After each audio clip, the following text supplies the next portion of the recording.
Jeg vil gerne snakke om mitose. Mitose er celledeling, og formålet med mitose er at skabe nye celler, som er identiske med den oprindelige.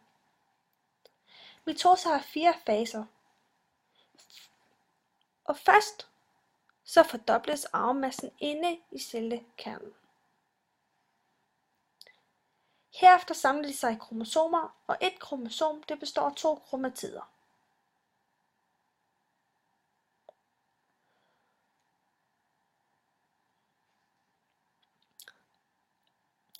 Udenom kernen er der centrionerne, og de deles nu i 2 og bevæger sig til hver sin pol.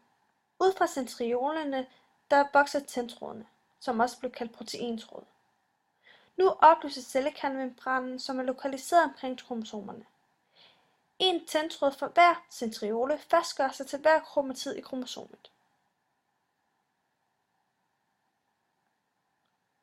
Alle kromosomerne samler sig nu i midten. Centriolernes tendtråd trækker kromatiderne i det enkelte kromosom fra hinanden og placerer dem i hver sin pol.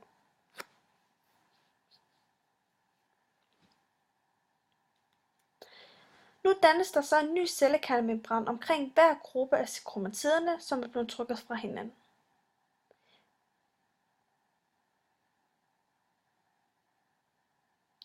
Som vi kan se her.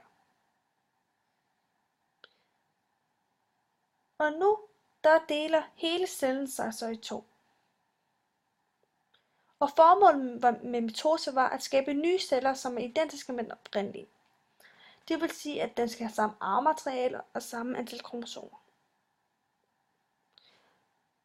Som I kan se her, så er den ene celle og den anden celle, de har nu den samme arvemateriale og den samme antal kromosomer, og en mitose nu fundet sted.